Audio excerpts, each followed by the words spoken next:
Welcome. You are listening to the Be a Better Being podcast hosted by Michelle Zellner and Sasha Berscheid. Michelle and Sasha are here to give you information and inspiration to help you live your healthiest, happiest lives. Thank you for tuning in. We hope you enjoy the show. Greetings. Thank you for tuning into the Be a Better Being podcast. I'm Michelle Zellner, your host. I have no Sasha with me today, but I have a really cool guest I'm super excited to have a conversation with. John Brown, welcome to the show. How are you today? Very well. Thank you very much for inviting me. Well, you and I have actually known each other for roughly 18 years. We work out at the same gym here in Denver, Colorado. And it's one of those situations where you see somebody pretty much every day at the same time doing kind of the same thing. And you just make that acknowledgement, make that connection, have an interaction. And 18 years later, here you are on my podcast. I bet when you first met me at the gym, like that never crossed your mind that would happen. No. I actually didn't cross my mind it would happen until I ran into you several weeks ago, and you Well, it invited. it didn't cross my mind 18 years ago either, because I don't think podcasts were a thing 18 years ago. But the reason I came up to you a few weeks ago and asked you to come on is because I've always admired you. I've always admired your consistency, your dedication to your fitness, your very positive attitude in the gym, always with a smile. And I don't know anything about you. Nothing. Like, we haven't gone deep into anything about each other at all. So I am learning right along with the audience, but I know there is a story to tell. I know that you probably have incredible wisdom that you are going to share with the audience. And I'm really just excited to hear it all unfold organically. So let's just start with your story. Tell us, go back as far as you want, but just some basics, where are you from, what life growing up was like, and give us a little outline of your life. Was raised an Army brat. My dad was in the Army, and my grandfather was as well. I spent 34 years in the Army, retired in 2005, very shortly before I met you. While I was in service, I contracted an ailment that was called transverse myelitis. It's a lesion on the spine. And because of that, I was partially paralyzed, which is why you saw me in the gym, always walking around on canes or crutches and disabled. And the gym routine has been an enormous saving for me. And then when I first came down with transverse myelitis, I was paralyzed from the waist down. I was in a wheelchair. I gradually regained an important portion of that without retaining all of it. But I just have to work out every day in order to stay in play. And the discipline at the gym, it's not just for exercise, although it is for exercise, it's also therapeutic. And so I think discipline with respect to exercise helps everybody, but in particular, given my condition, it helps me. Can you explain a little more about what that condition is, how you contract it, what age you contracted it? I know I've never heard of it. I'm guessing most of my audience has never heard of it. Can you go into a little of the details of that? Yeah, it's a fairly rare condition, and it causes a lesion to form on the spine. They don't exactly know why I had the particular ailment. One theory is it was because of latent toxins from the Gulf War. I was in Desert Storm. I was a battalion commander in Desert Storm, and we were exposed to all the toxins like everybody else was. I was not a young man at the time, and so that's a possibility. Another possibility is some kind of immunological mismatch when you encounter a virus, that I would be one of those who would be particularly susceptible to whatever virus I encountered, because I was doing a lot of traveling in time on behalf of the Army. And of course, the Army sends you to some pretty awful places. And so you can end up with some pretty exotic viruses. So it's one of the two, but the end state is that you have a lesion on your spine. And because of that, the connectivity down the spinal column is not complete. And you end up with a pretty radical degradation in what your muscles can do below the waist, or you end up with bowel and bladder issues as well. And those two you have to deal with by virtue of the kind of discipline and a daily routine and biorhythms and all of that. That may And be was what you this care to know. No, hey, that it's life. I mean, Yeah. I think it's important for people to understand the realities of life like that. Is this something that forced you to have to retire, or did this get discovered because you were having symptoms, and like what was that timeline like? Yeah, I encountered this at 49. And at that time, my career had been pretty much a progression of what armor officers tend to do. And so I'd been a platoon leader, company commander, battalion commander, brigade commander, and was on that track. This knocked me off of that. The Army couldn't use me in an active role, but along the way, I had acquired a PhD in history by the virtue of teaching at West Point. And so the Army could use me as the chief of military history, which was the role I was in. So in that capacity, I could still render useful service while being a cripple or a half cripple. And so they kept me on for 7 years as the chief of military history. And that was really the Army taking care of its own. They did right by me in that. It was a very satisfying job. Then when I retired, because I reached my mandatory retirement age, I was able to take up with the American Battle Monuments Commission, which also deals very heavily with history, and it's responsible for our overseas cemeteries. And I did a lot of work for them in the process of building visitor centers and that kind of thing. Wow. Yeah. That's So, yeah. yeah, so the short answer to your question is it certainly changed my life. But when God closes the door, he opens a window. I found a different thing that I could do that was very satisfying. And yet I would imagine, I mean, 49 is not old. And, having lived this very active, tough guy life, I mean, you're not in the army and you're not, you're a tough guy if you're in the army, especially, going out to Desert Storm, things like that. So getting a diagnosis, having your body not function the way you're used to having it function, what did that do just mentally and emotionally? Like obviously that had to have had an impact on it. And how did you deal with it to, I mean, be the very positive person that you are? Well, it is a huge psychological demand to try to make a hurdle like that. And you do spend a fraction of your time or, kind of not quite believing that you're going to end up in that end state. So you're, all hoping for a full recovery. And with transverse myelitis, about a third do fully recover. About a third are kind of halfway in between and recover some, but not completely. And then a third don't recover at all. I was in that middle group. And so I recovered a lot of my function, but not my full function. But I have a wonderful wife and a healthy marriage and a joyful family. And there was an awful lot to buoy me up when I was in this malaise. And ultimately, you just have to make a decision to change your goalposts. And then you go after the new goalposts that have been presented to you. I was in a position as chief of military history and I decided to make the best of that. And I found out I could do it. I made it all over time. It all worked out. And you change your expectations, but you have an awful lot of people on your team along the way. And the Army was extremely good about providing medical care. I mean, that's one of its strong suits, and so it really does take care of its soldiers in that regard. But I found that some of the best help I got was from physical therapists, and the doctors were kind of inclined to tell you what you'd never be able to do again. But the physical therapists were inclined to squeeze out everything that you could still do. And they have kind of a positive mental attitude, and that communicates itself to you. And that kind of being surrounded by people who are determined to help you does a lot. That is such an important life lesson. I hope everybody heard that. And I'm going to just circle back to your point about changing the goalposts.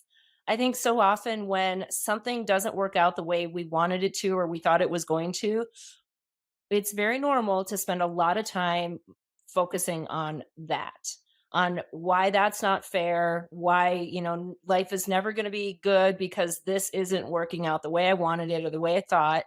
And yet, we've all gone through that. And I made that mindset shift years ago through some experiences as well, that I can spend a lot of time wishing it didn't happen and being mad that it happened. And yet it's not going to change that it happened. So instead, I could choose to focus on, okay, now what? Now, what am I going to do? How am I going to recalibrate and figure out what's next? And having people in your life who will support all of that, right? And again, that other point of the people around you, the people who support you and lift you up and cheer you on and push you and help you to shift your focus when we start looking backwards again. Like that community and all of that is so critical for anybody moving forward in their life, because yucky stuff is going to happen to everybody, right? It might not look like it looks for you, it might not look like it looked for me, but everybody is going to be faced with things that they don't like, they didn't plan on, that they didn't ask for. And so it is the choice, like you said, to decide, okay, let me reframe it, let me adjust my expectations, and let me do the best I can with what I have now. Has that always been your nature, or did this experience maybe mold and shape or even just kind of solidify that? That would be hard to tell. I suspect that some of it is in my nature, but also a lot's in your upbringing and what it is you're taught to deal with. And, kind of a formula in the Army is that when you encounter a disappointment, you're allowed a certain time for a pity party, and then you can feel sorry for yourself for a little bit.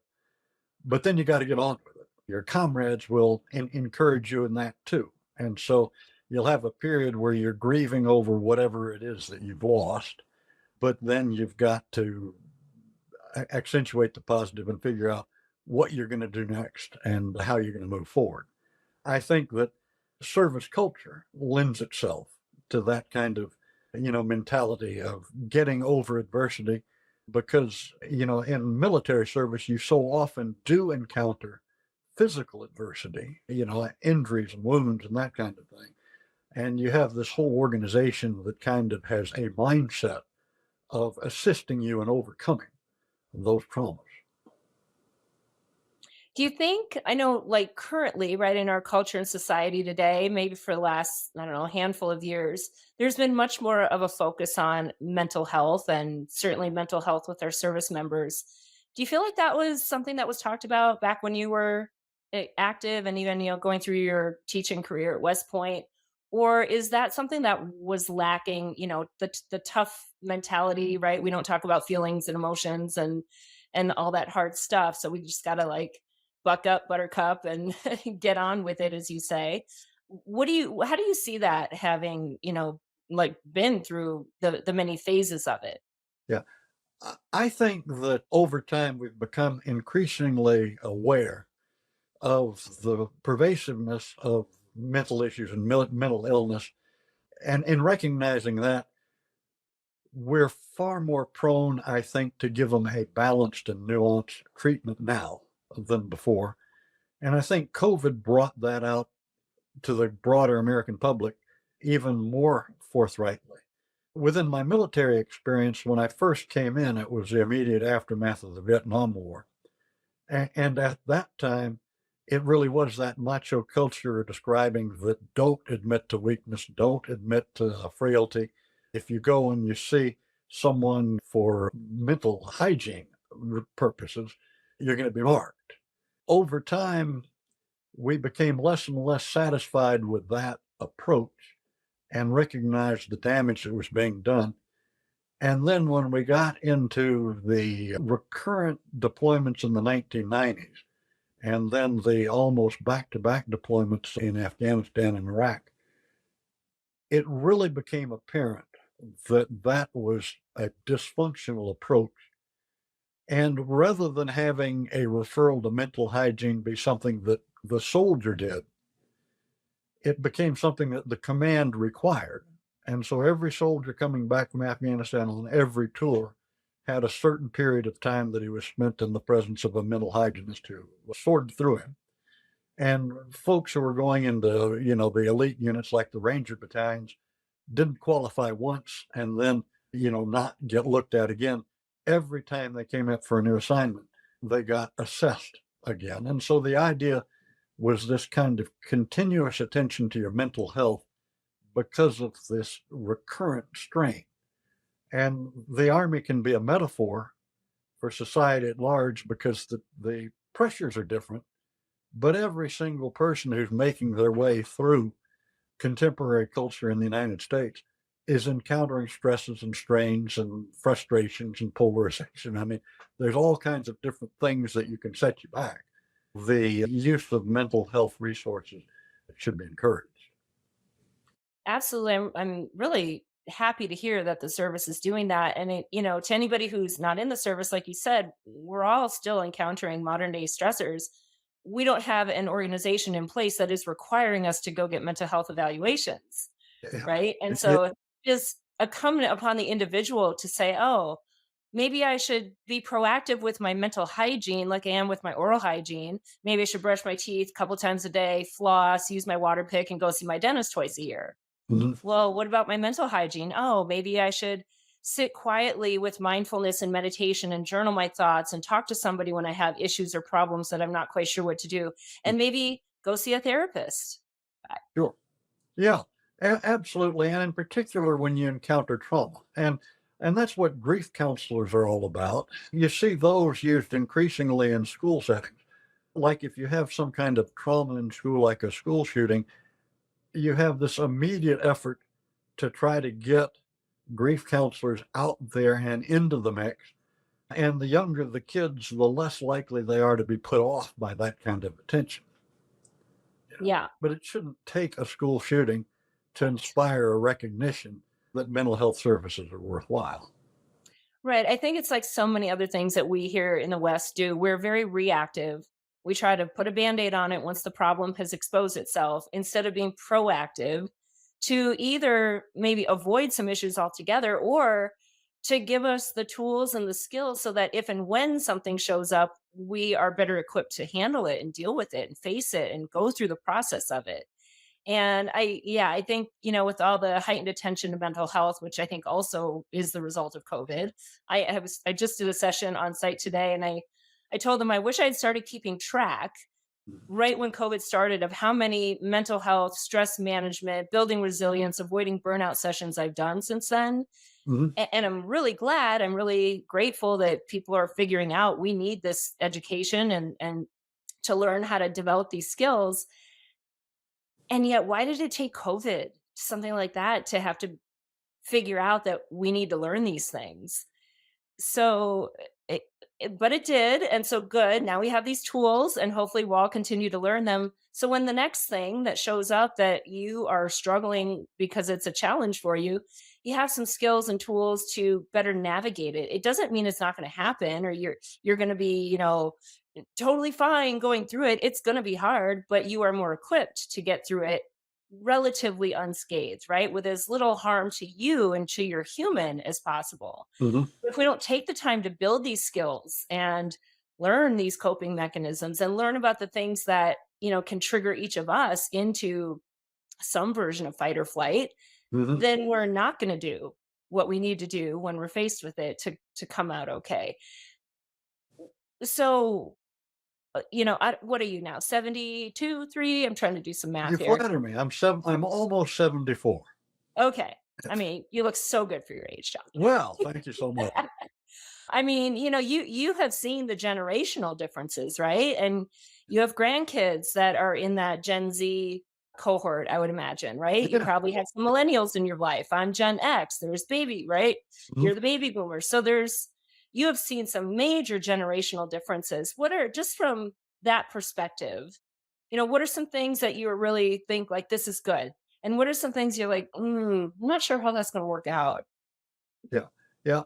I would say that the kinds of things that my generation kind of took as uh, gospel, that you had a series of expectations about everything, about gender roles, about the manliness, about how it was you were supposed to behave with respect to admitting either affection or weakness. I mean, all of that was right out of Ozzie and Harriet, when I was coming up. And now I think that the current generation is much more accepting of diversity, of the need for mental as well as physical attention. They're in tuned to take good advice in that regard. And so I think that we grouse about, the younger generation not having the same kind of discipline and order and focus that we believe we had. But of course, a lot of that we're imagining. And also, they have a lot more than we give them credit for in that regard. But they're also, I think, broader minded than we were, and I think that's healthy. Yeah, and clearly they're faced with different challenges. My friends and I all like thank our lucky stars that social media did not exist when I was growing up and when I was in college. And now I see my friends with their kids that for them that is like their biggest worry, their biggest struggle, the biggest fight, the biggest area of concern is what they're doing, who they're doing it with, who they're interacting with, what they're seeing, how they can manage it, right? And that's like a whole new dimension that for, again, we're not taught how to do that. So, if your dad or grandpa are giving some words of wisdom on that, what would you say to either the parent or maybe the kids of, how to kind of navigate through that in a healthy, if we can, balanced way? Yeah, I would say that it's important to be informed, to inform yourself, and not to paint yourself into a corner too quickly. With our children trying to raise our grandchildren, there have been several occasions where the first instinct was no social media, no phone, no this, no that, ever. And then you have to soften that because that's not realistic. You have to realize how integral those devices are to growing up in the modern world, but also to see the things that are positive inside of them. Like with my grandchildren, as you watch their mental acuity, there's certain things that they are demonstrably more advanced with respect to because of their capability to handle, cyber tools and to work with visual media and to research and to click from one to another and another and to build bodies of knowledge at an accelerated pace. It's something that we didn't contemplate. But there's a downside to it too because they can disappear into a rabbit hole and get so absorbed with one game or another that they're not paying attention to the rest of life or the rest of the universe. But I think Aristotle's golden mean continues to apply after several thousand years, and that's that in moderation, all things can be a good thing. Yeah, I think for that, it's about who's defining moderation, right? Exactly, exactly. Yeah, It's not yeah. easy. So No, sympathize not at with all. today's parents, and I sympathize with today's kids. Yeah, They are different challenges, but they're challenges nevertheless. exactly. Yeah. So let's talk about the big challenge of COVID. Obviously, our gym closed, just like every other gym closed.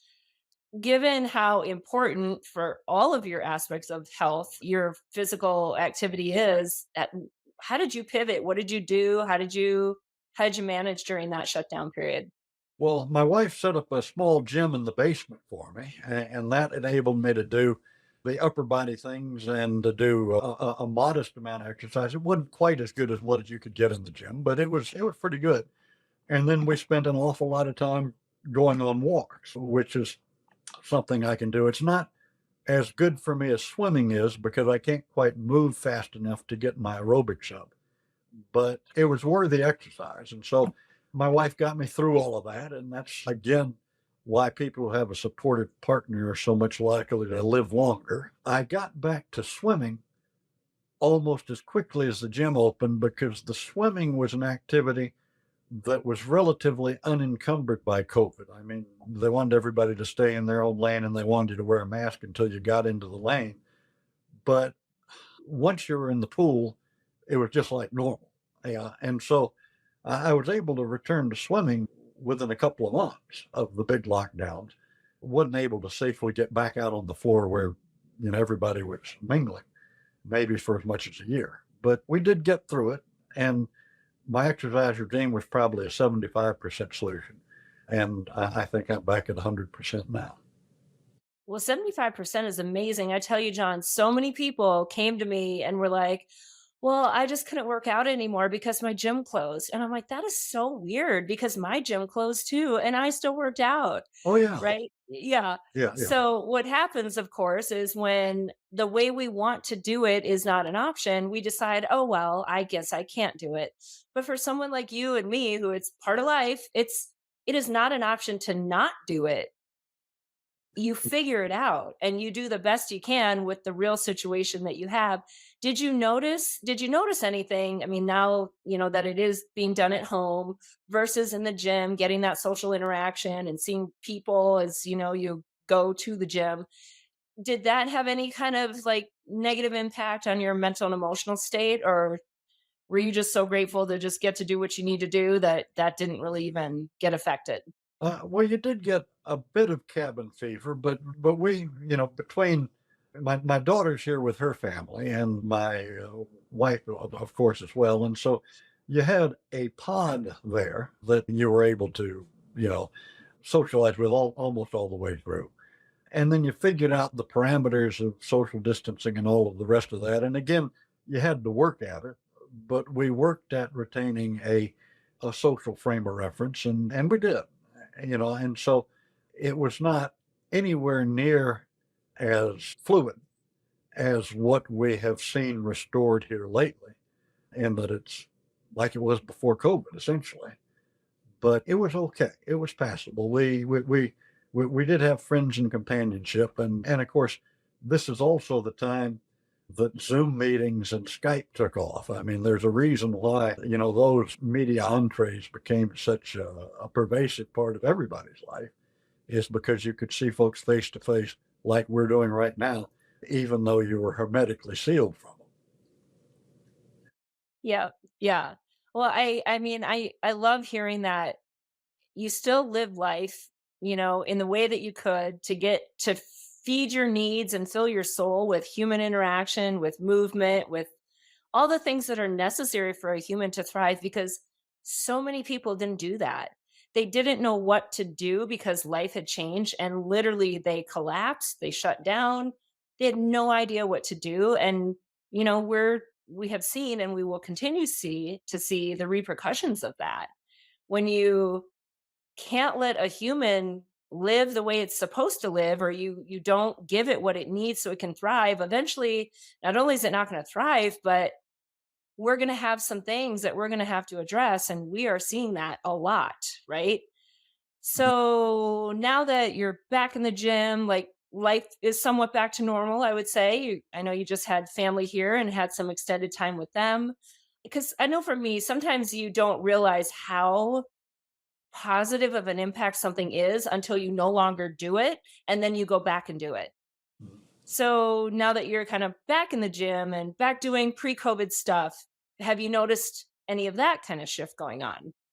Well, sure. It's, you know, like being allowed to eat ice cream after 2 months on a maneuver. And, I mean, all of a sudden you're once again enjoying things that you remember fondly, but they had become dull memories because it had been so long. And now the experience of being around friends in a fairly open setting, in a fluid setting. And I have a club that I'm a member of that concentrates essentially on military history. And for a while, you couldn't go to the club at all. And then when you went, you were circumscribed because you had all the social distancing. And now you can, yeah, be shoulder to shoulder. You're grateful for that greater fluidity and intimacy and opportunity to be with folks that you enjoy, that give you a charge. And the family, the pod, was very refreshing and sustaining.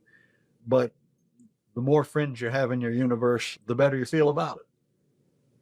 Yeah, I think I love that you experience that, because I still work with people and I see people and I talk to people who have decided, well, I did fine during COVID without all these things, so I don't need these things anymore. Yeah. Well, I mean, maybe you did fine. And if you just want to be fine, but if you want to be better than fine, you do need those things, because that's what a human needs. So I find that people are like, oh, well, why bother going to this concert, or why bother going on this trip, or why bother going into the office, because I don't have to go into the office. I can work remotely.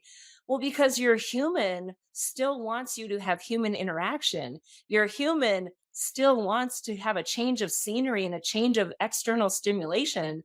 And if you don't give it to it, you might be fine, but at some point, fine is no longer okay. And now it's going to start to erode at your physical, mental, emotional well being. So I think it's the point I want the listeners to hear is if there are things you enjoyed doing prior to COVID or even prior to any challenge you faced. I know I went through this after, my yucky divorce and being in this mode of I'm fine, it's fine, leave me alone, move on, we're good, life is fine. I literally I was like I was lame. I was doing nothing because I was fine. Why bother? Why bother? I'm fine. And it's a natural place to be because it's safety. Even though it's misery, it's safe. And yet it's not fine. It's not the best you can be. So if you are finding yourself either in a situation or even post that situation, but you're still behaving as if you're in the situation, not doing the things that bring you joy, not doing the things that actually do feed and nourish your spirit and soul, maybe you're ready to take that one step to go do that one thing that used to really bring you joy that you think you really don't need anymore. I promise you, once you go do it, you're going to be reminded of not only how much you love it, but that you actually do need it. Yeah, I think that if you don't continue to grow, you end up petrifying. And one of the things that happens is that people remember what they did before COVID and believe that that might be some kind of a checklist of what's acceptable. But really, before COVID, it wasn't just that you were fulfilling that checklist, you were also expanding and you were doing other things and you were growing beyond wherever you were at the time. And you want to resume that. You don't want that to be something that you feel paralyzed by. I've done a little bit of reading on the subject, and right now, one of the concerns that employers have is that that cohort that came out of college right at the period of time where COVID was rampant and never had those introductory office experience where they were supposed to meet their friends and have a experience where they kind of got imbued with the corporate culture or the office culture or the army culture, whatever it was, and instead did everything remotely. That cohort is having a very hard time integrating into the workforce, and they're suffering more than the ones coming up behind them who are entering into the workforce under more normal circumstances and are automatically being thrown into the pool of folks around the water cooler talking about whatever it was that the next project needs to be. That's a conversation I have with employers who are wanting to bring wellness into the workplace absolutely, like I've had conversations with leaders and HR managers about that very thing, and that's what they're trying to figure out is how do we support them, but really it's about getting them to buy into the idea that no, there actually is benefit to being in the office. I know that the traffic is stupid and it takes time, and yes, you're productive at home, but there's all these things that you cannot get when you're just doing a Zoom meeting that you get when you're in the office. And it's breaking through that wall because a lot of that cohort does not want to go in the office at all. Yeah, Never, yeah, ever.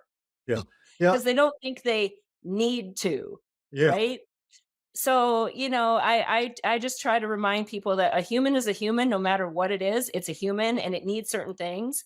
And social interaction is something it needs. And to be around people that you can problem solve and bounce ideas with, or just have a positive exchange, a random one in the hallway, like that connection that we exchange oxytocin and that, like, oh, okay, we're humans and we're all like doing good stuff. And all of that feeds the internal soul. You might not know you need it at the time, but if you don't have it, you're going to know that something is lacking, and there's a very good chance that that's at least a big piece of it.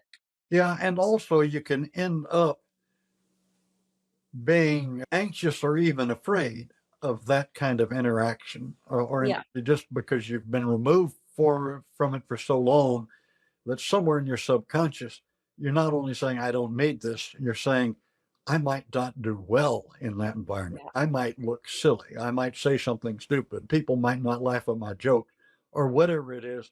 And so you have this almost movement in the direction of agoraphobia. I mean, you've got people who won't go out, and that resistance is unhealthy. And of course, the army, like everybody else, had the issue, but they could not afford not to have corporate teamwork, people working together shoulder to shoulder and all the rest of that. And so their formula was, as soon as you had a vaccine, you got everybody vaccinated, you throw them back in the pool. You accepted the fact that once they were vaccinated, if they were getting COVID, it would be a mild case and then they'd get over it and they'd move on. But you never accepted a end state where you weren't going to have teamwork be the priority in order to get things done.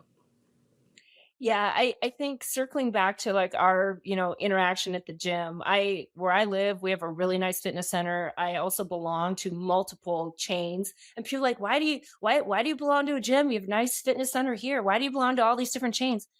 Because I get something different from every environment that I work out in. Well, sure. And some days I want this kind of energy. Some days I don't want to talk to people. I'm going to work out here.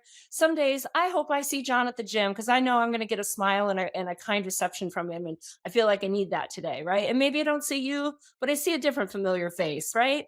Or maybe I don't see anybody. And I'm like, you know what, though? This place feels like home and it just feels good. So I think the environments that we exist in, a change of them is good to have multiple environments and different energies and be able to, I don't know, get exposed to all different things and to the best of our ability. Obviously, I don't expect everybody to go join 5 gyms, but the point is you can't do everything in your 36 square feet of space that you need to exist in. I mean, it's just not, that Yeah. just isn't really how a human thrives. No, we're social animals, and Yeah. every day that becomes more apparent. Yeah. Yeah. Well, John, this has been delightful. As I knew it would be, I know there were so many nuggets that people are like, "Ooh, good point. Oh, I should think of that. Ooh, I'm going to remember that." Are any words of wisdom, any insight, any, parting sentiments that you want to give our audience before we officially close out?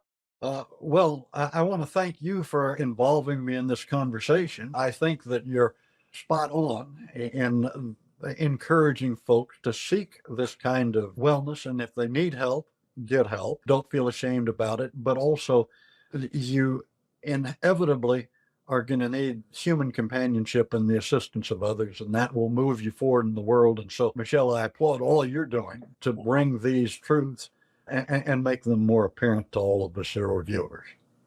Well, thank you. And, not only do we need help, it's okay to accept it. I find a lot of people know that they could benefit from it, but they are so resistant to accepting it. Mhm. So, and maybe you experienced a little bit of that with your situation, right? And I don't know, is there some way to break down that wall and just accept the help from people? There is a tendency to resist accepting help, and it is correlated with a tendency to resist admitting that you need help. And so you have to do both. You have to admit that you need the assistance, and you have to go after it. If you're in a positive social milieu, it's easier because there's so many people who are there pushing you to do the right thing. And so I think you need to have friends and rely on them to steer you in the right direction, because they'll pick up on it when you need a little help. Yeah. Excellent. Well, I think that is a wonderful way to wrap us up. John, thank you again so much for your time. I look forward to seeing you at the gym, probably sometime this week or next. Look forward to And it. yep. And everybody listening, I have a feeling you got a lot out of this one. I know I did. And I'm excited to listen to it when it actually airs, because I hear so much more than when I'm in the conversation. So thank you again, listeners. Thank you, everybody. And it is now your turn to go and be a better being. Thank you for listening to the Be a Better Being podcast. Michelle and Sasha hope that what you heard today inspires you to embrace this journey of life with an open mind, a kind heart, and a willingness to learn and evolve. If you enjoyed the content, please help spread their message by subscribing, sharing, and leaving a 5-star review. If you have a show topic idea or would like to be a guest, please visit betterbeings.net and fill out a contact form. Until next time, go and be a better being.